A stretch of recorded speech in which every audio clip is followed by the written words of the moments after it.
ગુજરાતની જનતાને મારે કહેવું છે કે જો તમારા ઘરની બહેનો દીકરીઓ સ્ત્રીઓ જીમમાં જાતી હોય તો ચેતી જાજો.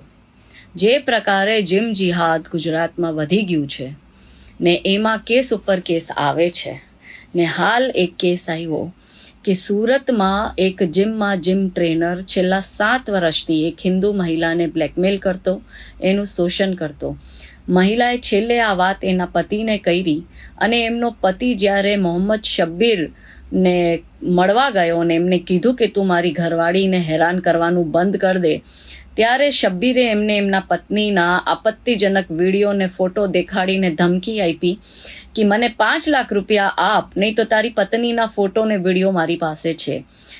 સાથે સાથે એના પાસે કાચનો કટકો હતો. એ કટકો પેલા જે પતિ હતા એમના ગરદન ઉપર રાખીને કીધું કે અત્યારે 50,000 કાર્ડ, નહીં તો મારી નાખું, એમ કરીને એની પાસે 50,000 બી લીધા. આ ઘટનાની જાણકારી સુરત પોલીસને મળી. સુરત પોલીસે તત્કાલ કાર્યવાહી કરી, FIR દર્જ કરીને શબ્બીરને અરેસ્ટ કર્યો.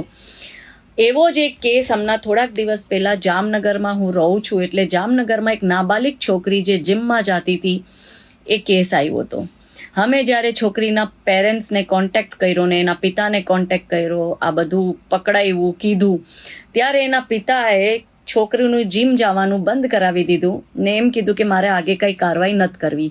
અમે એમના પિતાની ખૂબ કાઉન્સલિંગ કરીને એમના પિતાને કીધું કે તમે FIR નહીં કરો તો આ મુસલમાન જિહાદી આજ નહીં તો કાલે તમારી છોકરીને ઉપાડીને લઈ જશે અથવા એને બ્લેકમેલ કરશે, કેમ કે આ જ એ લોકોની મોડેસ્ટ ઓપરેન્ડી છે.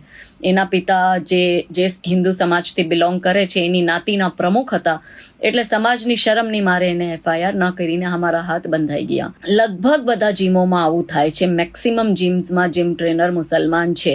સુરત પોલીસની બહુ સારી એક કામગીરી મારે આપ સમક્ષ રાખવી છે કે સુરત પોલીસે એક ઇનિશિયેટિવ લીધું થોડાક સમય પહેલા ને દરેક જીમના ટ્રેનરોને બોલાવીને પર્સનલી વાત કરીને કીધું હતું કે તમે હિન્દુ બહેનો દીકરીઓ સાથે આવા પ્રકારના કૃત્ય કરવાના બંધ કરી દો.